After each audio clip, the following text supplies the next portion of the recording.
a space where we merge science, spirituality, and psychology to help you achieve optimal health and wholeness.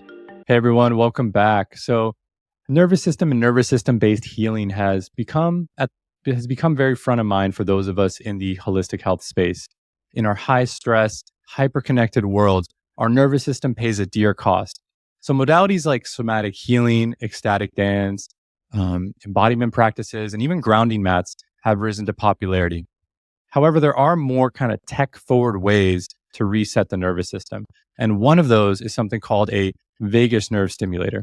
Those of you who have been in the holistic healing space or have had a dysregulated nervous system have undoubtedly heard of the vagus nerve and vagal toning techniques. While I was in Amsterdam at the Biohacker Summit, I had the pleasure of encountering a company called Pulsetto, which is a vagus nerve stimulator startup.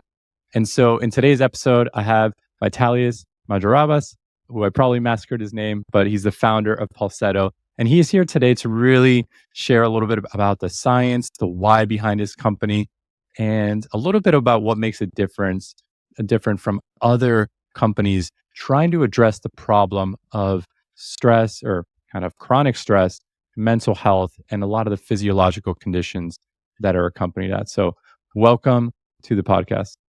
Thank you, David. Thanks for the good introduction. Yeah, absolutely. And to start things off, I'd love to learn a little bit about who you are, Pulsetto, and also like what drove you to want to work on this problem. I mean, it's a very big problem, and obviously a lot went into the formulation and creation of Pulsetto. So that would be kind of an amazing starting point for us. Yeah, so I'm one of the co-founders of the company. I also have other business partner who's more an engineer. And he worked in the past with the invasive nerve stimulators. In my past, I worked a lot with sleep products. So sleep topic is quite big for me. I have a big passion. At the same time, my wife, she has cluster head pains, and those who knows about it, it's basically very strong pain. It's like a 10x migraine. We are very rarely, but it can appear, for example, once per 2 years during the nights. The other name of this pain is suicidal pain. So my wife, she has this pain. And of course, she's struggling with trying a lot of things like oxygen therapy, even LSD microdosing. Basically, there are no treatments for this pain. It's a very heavy to see your biggest, let's say, love person, when she's like rocking on the bed during the night and she think, just don't touch me. I just want to, struggle on my own, and etc. And 6 years ago, I read a few articles about vagus nerve stimulation and possible treatment of cluster head pain attacks.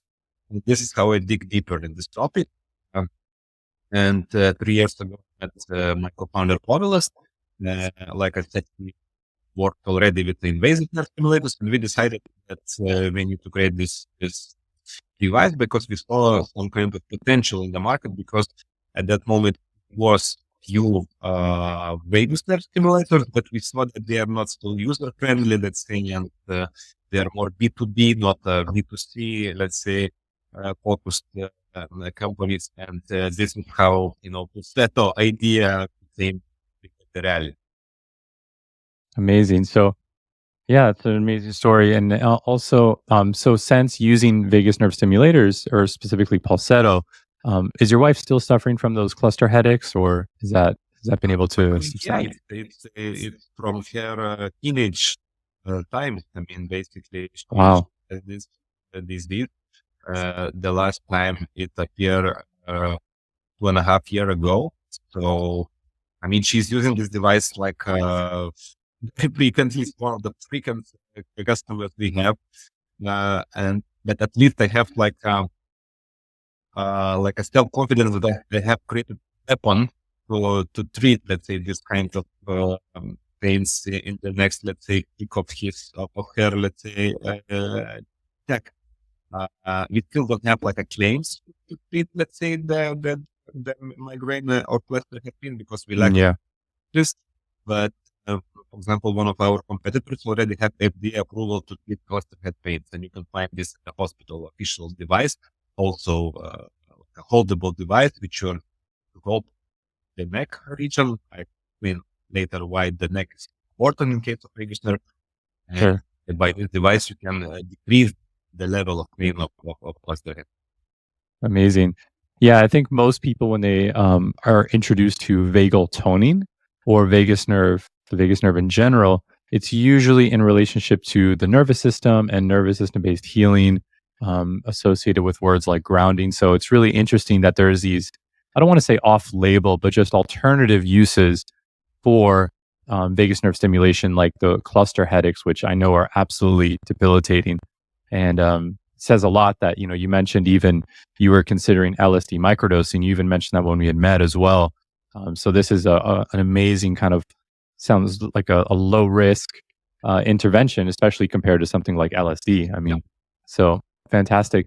So just to, I know a lot of people listening are familiar with somatic healing, embodiment a little bit, but just to kind of start us off and set a tone, like, can you just quickly explain what the vagus nerve is and what is its role in relation to the nervous system as well as other systems of the body? Just kind of a high level working definition for us to start with here. So probably we need to start from that we as a human, we have two nervous systems, very important. It's sympathetic and parasympathetic nervous system. Sympathetic, in other words, fight and flight. It's also very important. I mean, it's not a bad system, but majority of time you need to spend in parasympathetic, it's rest and digest, because it's already proven that if you're spending more and more time in the parasympathetic nervous system, your lifespan is longer, you are more relaxed, you have lower chronic stress levels, and etc. So, big part of parasympathetic nervous system is the vagus nerve. It represents biggest basic part of this system. And you can imagine that it's like a highway between the brain and internal organs. There are several nerves who are connected with let's say, brain with the internal organs, but the uniqueness of the vagus nerve that has branches in every organ. Every organ, like kidney, pancreas, every organ has a branch in the vagus nerve. And basically the communication through the neurons are, always between the brain and the organs, yet the vagus nerve. Just a simple example, liver as the organ has around 500 different functions.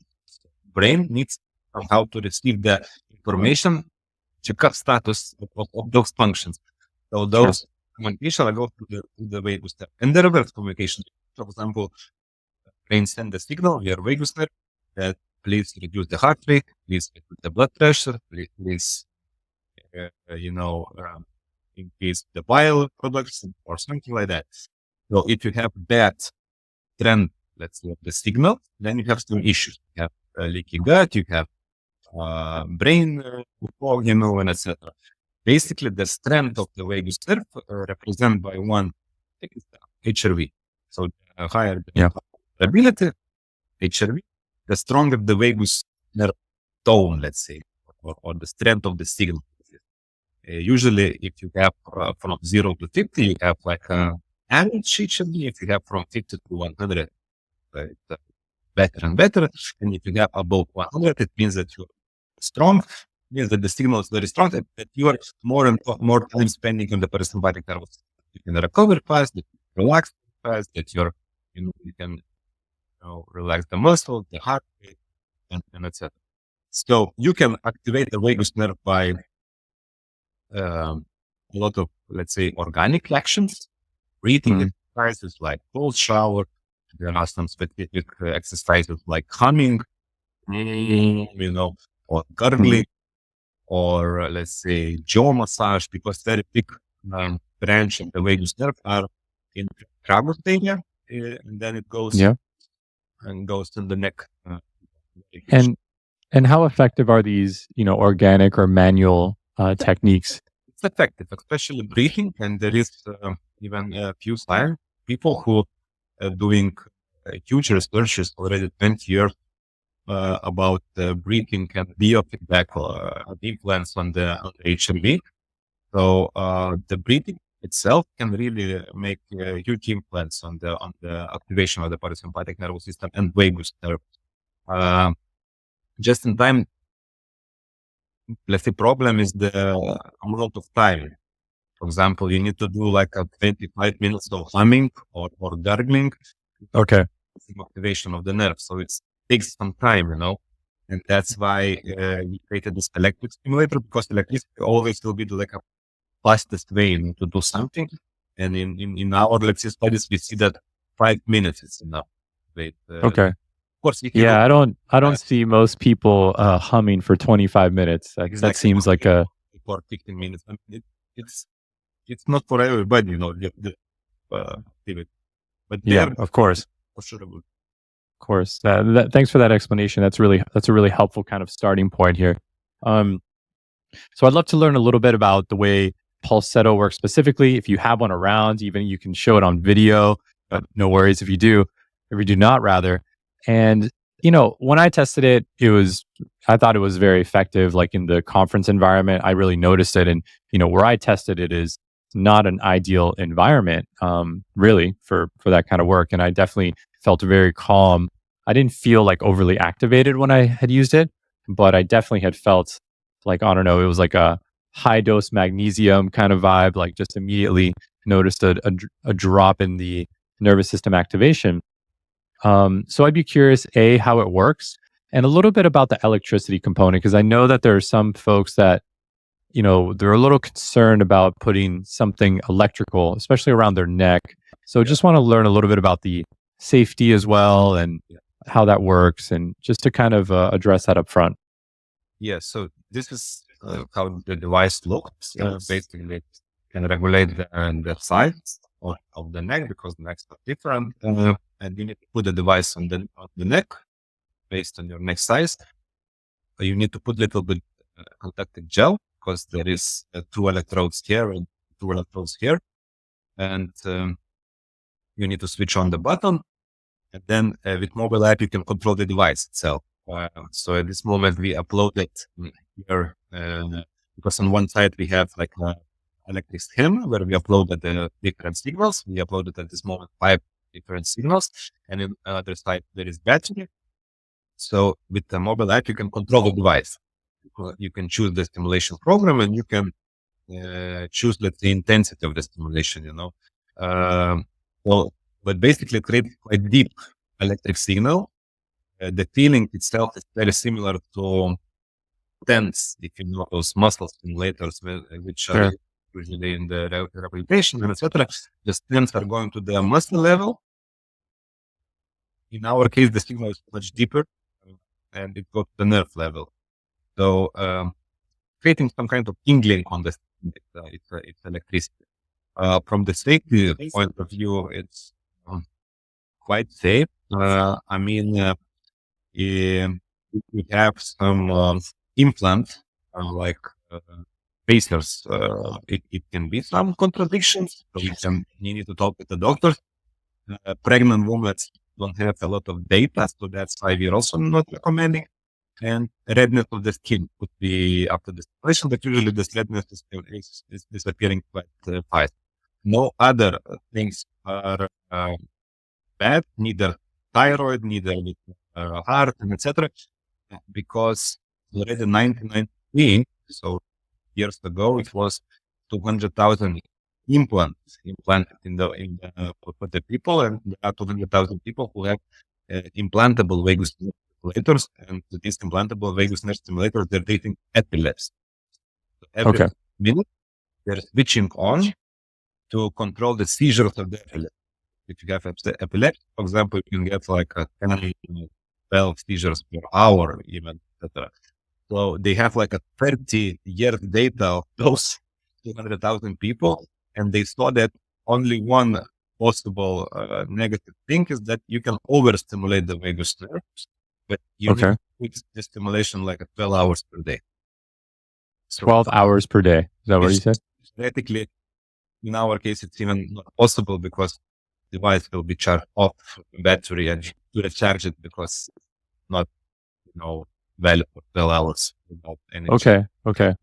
So this year's data showed that this is only one possible big contradiction, which could be, regarding your health. And what happens if you overstimulate the vagus nerve? I'm Then, assuming it's specific to this population of people with epilepsy.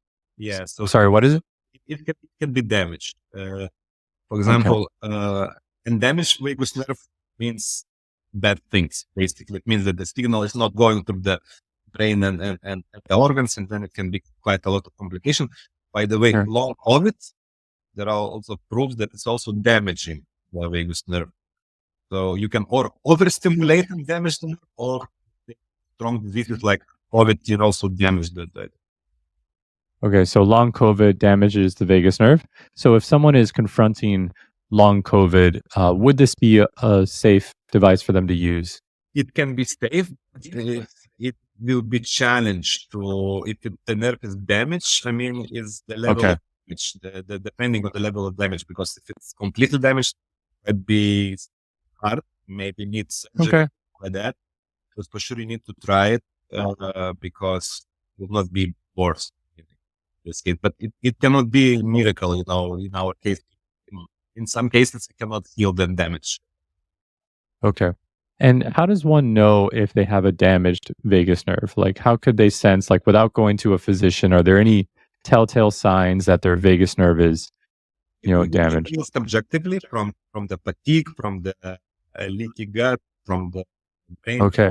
from the tiredness, from the kind of bad, let's say, feeling, and even, let's say, hot flashes, which also represent a little bit sympathetic nervous system, more this Mm, applied. okay.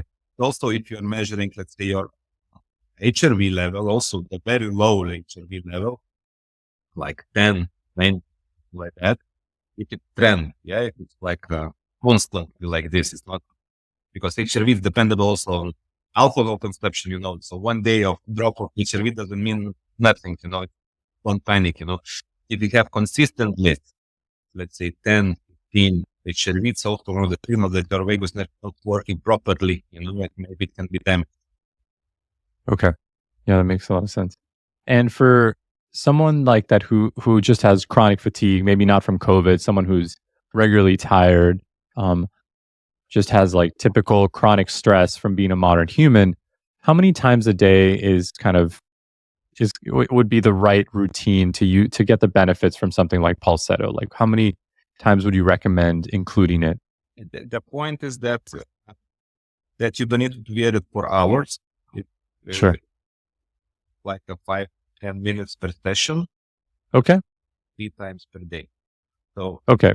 you don't have any, let's say, issues. For example, if you don't have panic attacks or you can sleeping well or something like that, and you just want for health optimization reasons to make this vagus nerve, let's say, strengthening exercise, then twice per day, 5 minutes morning, 5 minutes evening, it's quite enough. Okay. Yes, Perfect. Yes. it's quite effortless. Now, by the way, I will open also simulation and I will simulate while we are talking, just I'm doing quite openly during the meetings, etc. That it's quite effortless. Then you can speak, you can walk, you can, I don't know, Okay. watch Perfect.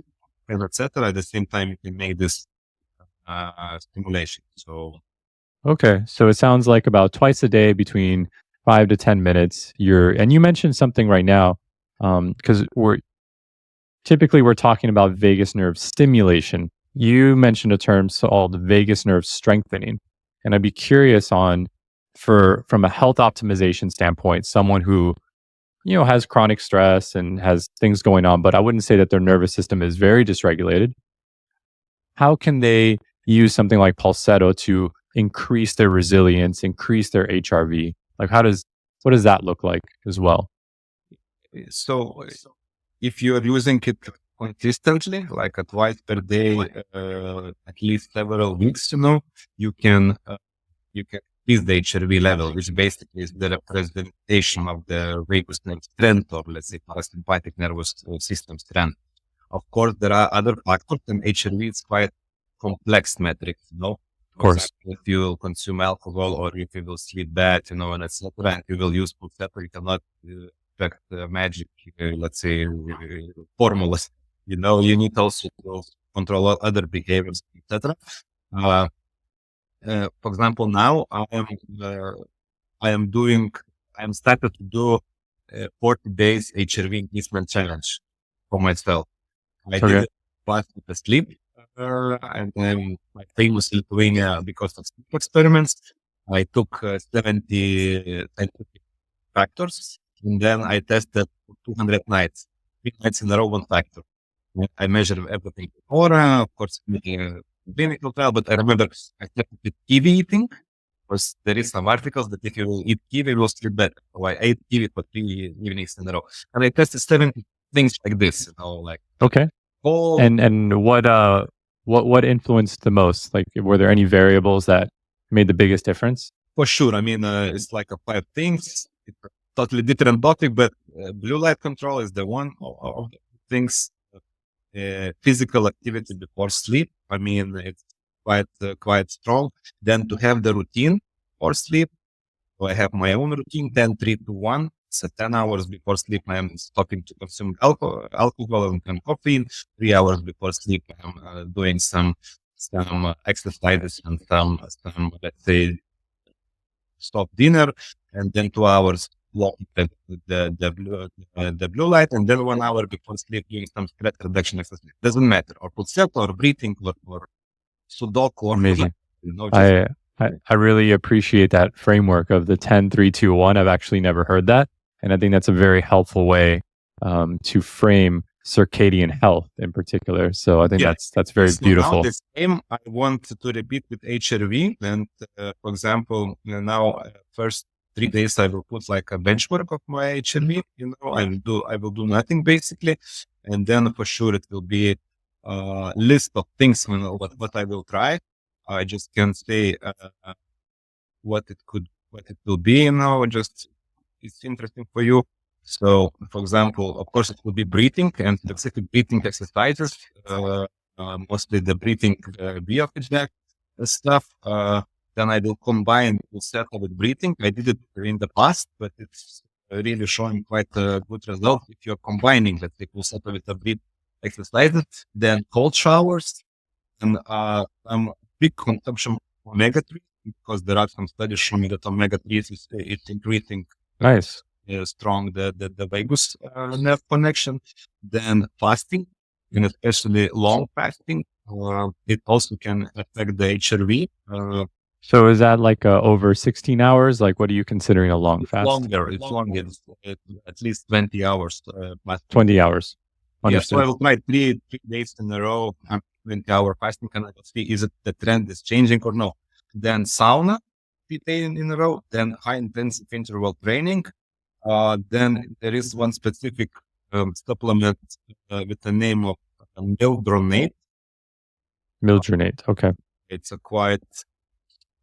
I mean, it's not. I mean, in some countries, it's already doping for the athletes. In general, it's like you can buy in the drugstore, but for the sport people, it's not allowed to use this. And it's also there are some studies that showing that HRV level is increasing.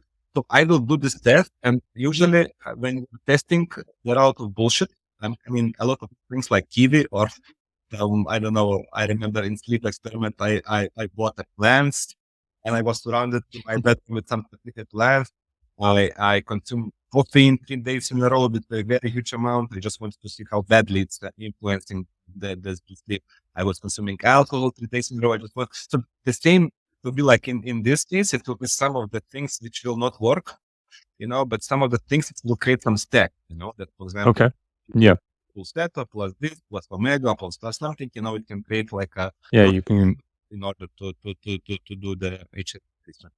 I love your methodical and spirit of experimentation and quantified self. So I think that's beautiful, and I think especially for HRV, it's such a nuanced topic, and um, you know, so it sounds like with something like Pulsetto, one of the ways beyond your subjective felt sense of calm and reduced stress and improved mood, one of the ways that you can measure the impact, especially for those of us that are interested in health optimization, is through seeing its impact on your HRV. Is that right?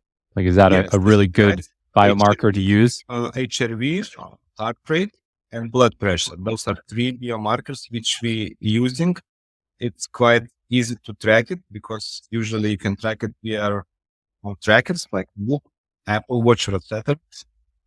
So there is other markers that are not trackable easily. But for example, we are doing blood tests.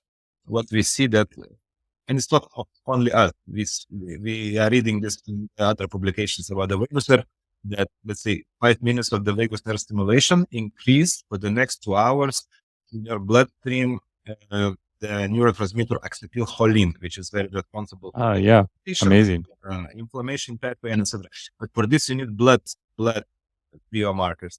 Also, now my colleague we are testing its CRP levels, inflammation metrics. Yep, CRP, C-reactive protein. Yeah. There are some studies showing that specific signal can influence the inflammation-related pain, for example, arthritis, or even the same migraine or cluster head pain. It's also some kind of inflammation-related pain. So CRP levels also can be measurable, but it's also you cannot do it on like a daily basis. You just need like a laboratory and etc. So there are some other metrics which can measure in the future. Amazing. Okay, that's very helpful, especially for those of us that are kind of in the quantified health space and would like to, if they introduce something like Pulsetto or any vagus nerve stimulator, they want to see its impact on their biometrics and really measure. Because, like you said, Pulsetto is not a magic silver bullet.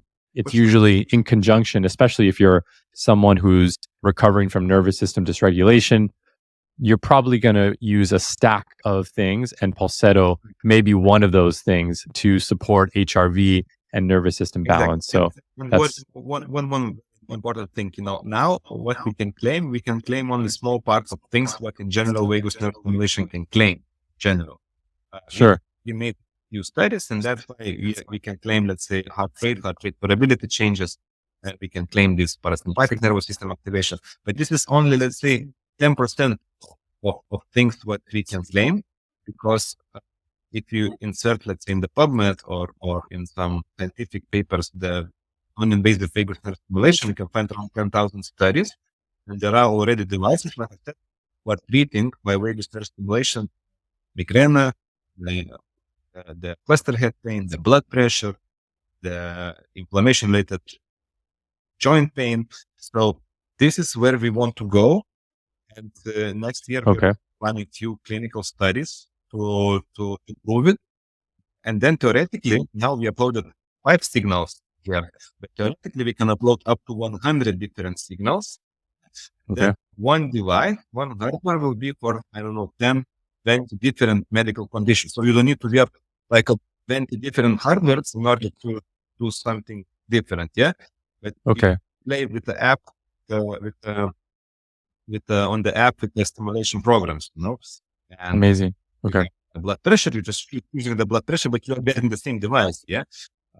And the signal consists of voltage, amplitude, pulse rate, and pulse width. So those are 4 criteria. With those 4 criteria, you're playing, in order to reach, let's say, different health conditions.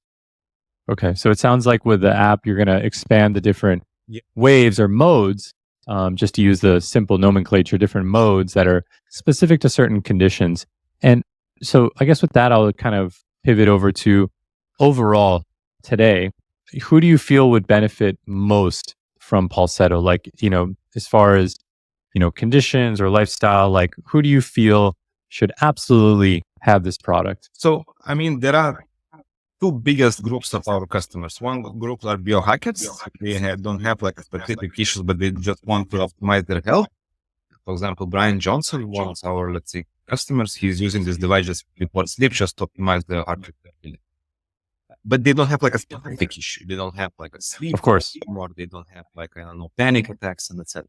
And then the second biggest group of the customer, they have like a specific issue. For example, we have a lot of customers with chronic stress, with panic attacks, with they are woken up in the middle of the night and then they cannot go to sleep, and etc. So the people with very specific issues. And then there are very niche groups of customers. For example, I just talked with 6 people cannot meditate. Mm-hmm. For me, it was a little bit strange at the beginning because I think that meditation is very easy. job to do. But in reality, in meditation, I mean, it's not so easy. You need like a dedication, practice, and etc. So they're using as a short for the meditation. Trying Okay. to pick with this device, and it's creating better, let's say, like a booster for the meditation. And then there are a lot of very specific guys. For example, just shortly, one of our customers, professional poker player, he's with this device. And Yeah. when I'm sitting on the table and it's a high stake, like 100K on the table or something like that, my Wow. heart rate is 120. It's very high. I'm sitting, Yeah. I'm not walking, I'm not running, but and what it means, if you have 120 heart rate, you are fight and flight, you are very focused, but at the same time, you're missing details. You are missing the blood, you are missing the behavioral, things in the competition. Yeah. Very important in the poker game. So with this device, he's in quite fast period, he's decreasing the pulse to 1.7. For him, it's still very good, not to decrease by 13, let's say, point the Sure. heart rate, because he can, be more detail oriented person. And it's creating this tiny difference, creating in the professional sport very big difference. So there are a lot of applications that you use, but in Okay. reality, I said, biohackers and those who have like a stress, anxiety, sleep issues are the most Yeah.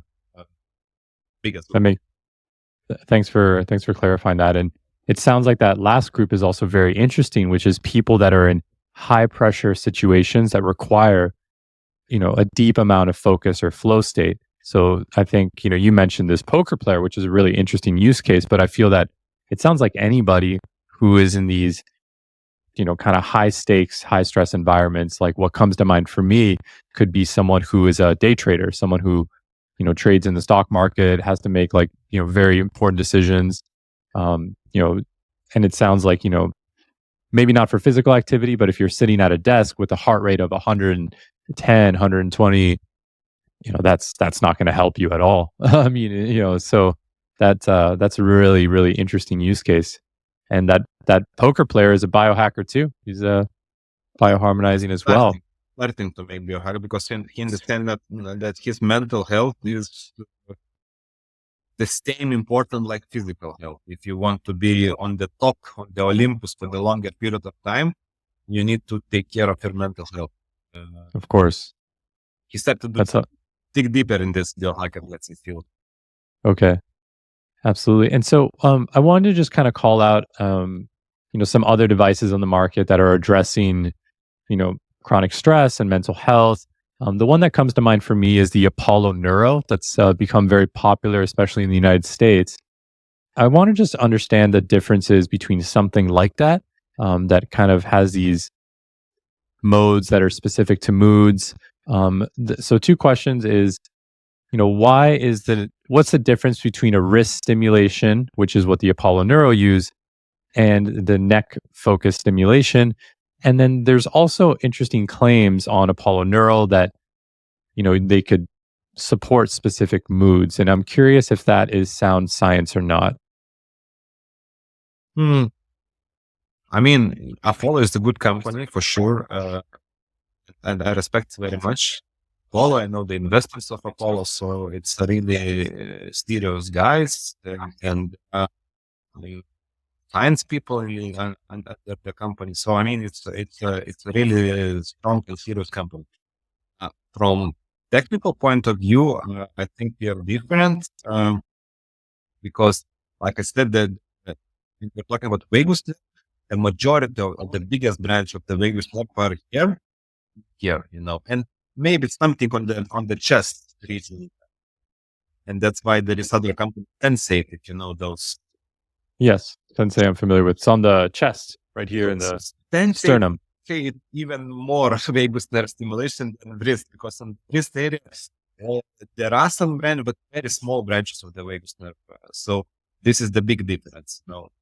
It's more efficient to do it where the branch has biggest part of fibers and etc. of vagus nerve than to do it somewhere where the nerve is, let's say, very low. And the second big difference, from my understanding, that we are electric later. in their or sensitive case, let's say they are with great, different technology. We are quite similar to other companies which are not so popular, let's say, on the B2C market, but I respect this company very much. It's Electrocore. It's a company. Electricon, is that the name? Core. Okay, Electrocore. Yeah. Yeah, it's a holdable device. You need to hold the device like this. Yes. Okay, I've seen that one. Yeah. Okay. Yeah, but from scientific point of view, they have 88 clinical trials. Wow. I don't know how many trials they have Apollo or Sensei, probably not so many, but I mean, guys, they have 88 clinical trials, and already they have FDA approval to treat migraine, cluster head pain, depression, asthma. So variety of things. There more need to be. So they're working directly with the hospitals, U.S. Army, for example, etc. But this is scientific. The others, I mean, like us, they are startups and trying to make those claims. Yeah. That's but it sounds like if you're using a similar technology as Electrocore, that fundamentally you're also kind of, pointing towards a lot of those use cases. Is that correct, or how does it? Bilaterally. So you see that from our side, it's like from two sides here. Okay, understood. And they are going to the one side. And of course, the signal itself is different, no? Because those four parameters, you can play with those four parameters quite deeply.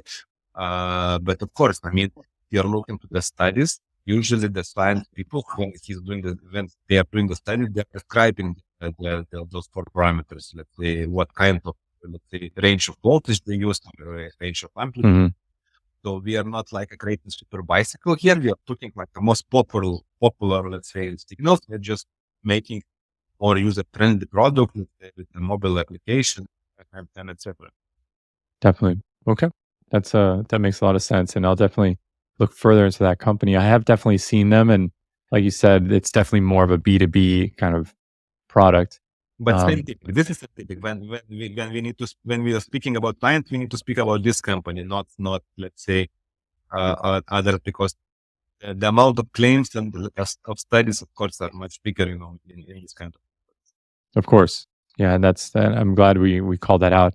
So curious on what's next for Pulsetto, just in terms of what exciting things are in the pipeline. Where do you want to take this, just in terms of who do you want to bring it to? What are some of the updates, either on the hardware or on the software side, that we could expect in the next year or so? Yeah. So I mean, in the long term, we want to be this kind of. We have like a metaphor of mental toothbrush. It means that everyday usage products, which you, by the way, can use while you're brushing the teeth. Yeah, that's true. You can. 5 minutes in the evening, twice per day. That's it. And to cover the majority of things, what is very important for the health, by choosing different stimulation programs. And like I said, we want to be the one device, 5, 10, 20 different signals to cover different things. You need to buy only one device to do, let's say, to have like a 20 different weapons for different, let's say, diseases or health conditions. So this is our long-term vision. We just launched the conversion of the app a few weeks ago.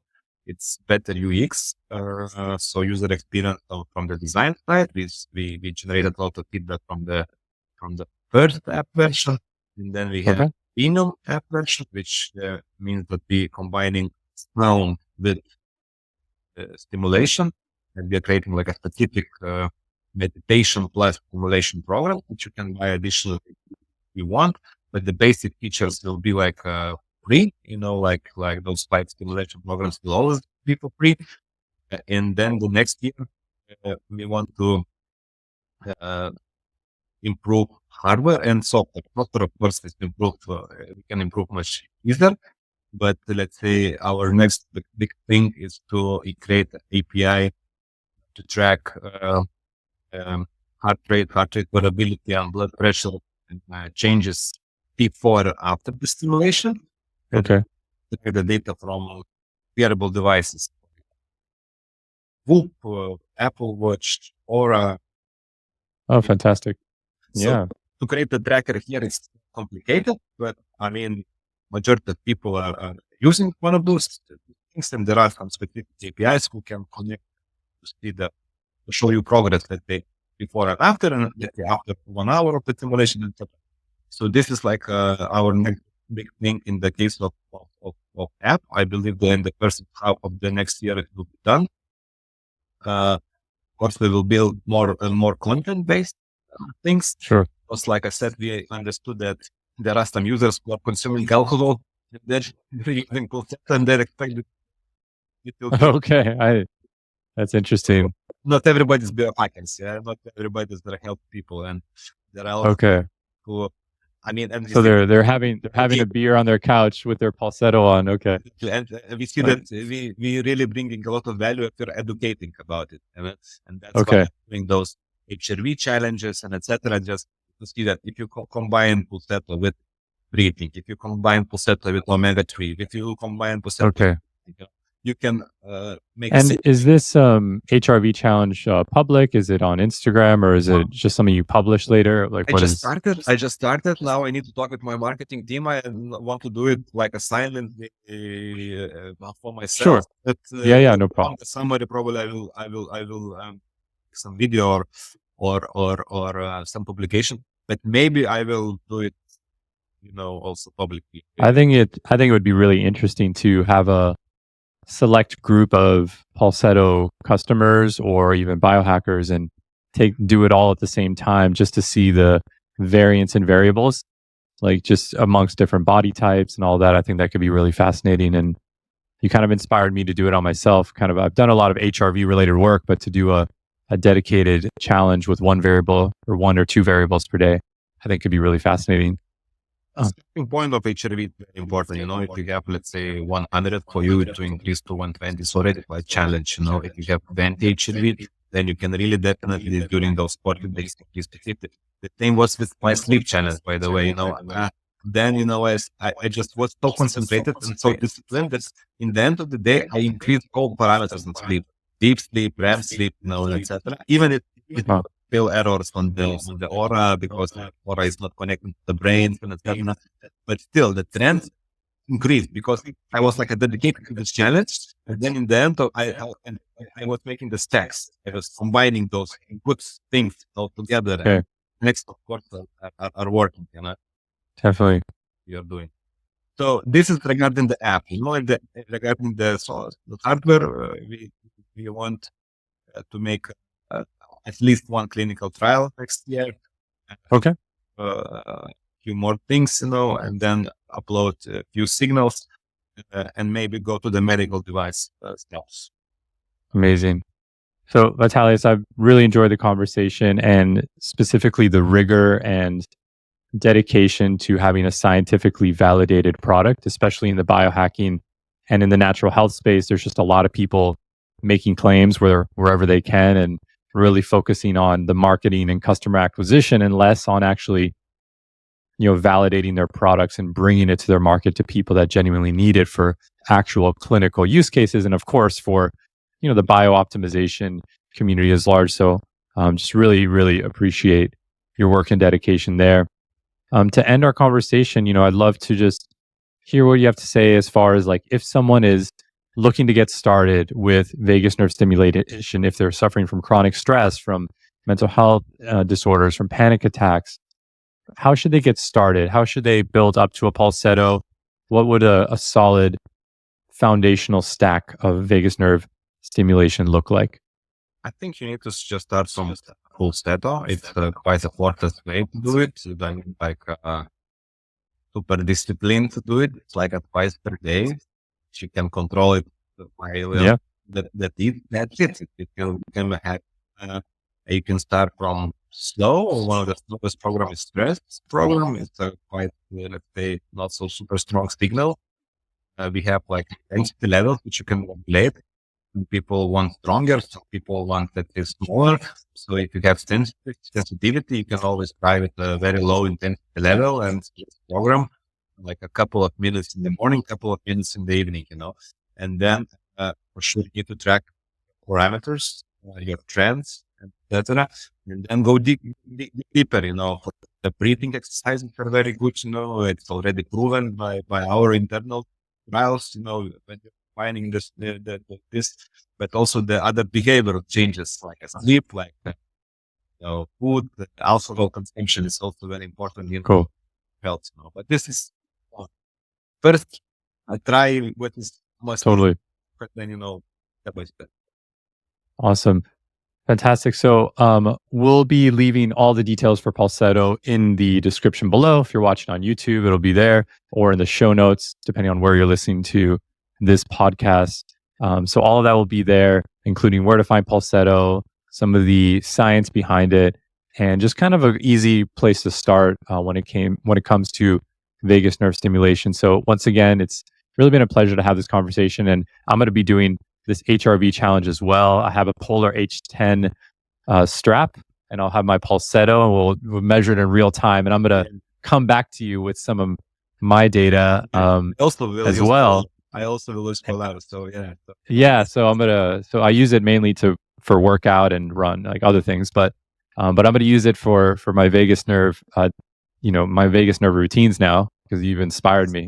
But it's been really awesome. And yeah, I look forward to having you back on the podcast and, continuing to dive deep into this vagus nerve arena, just because, I work with a lot of people with chronic fatigue and nervous system imbalances, and it's just so prevalent. And I feel that this type of healing is really effortless and just really gets to the crux of like what's wrong with our collective and individual nervous system. So thanks a lot, and really a pleasure to have you here. David. Have a beautiful day. Talk to you soon.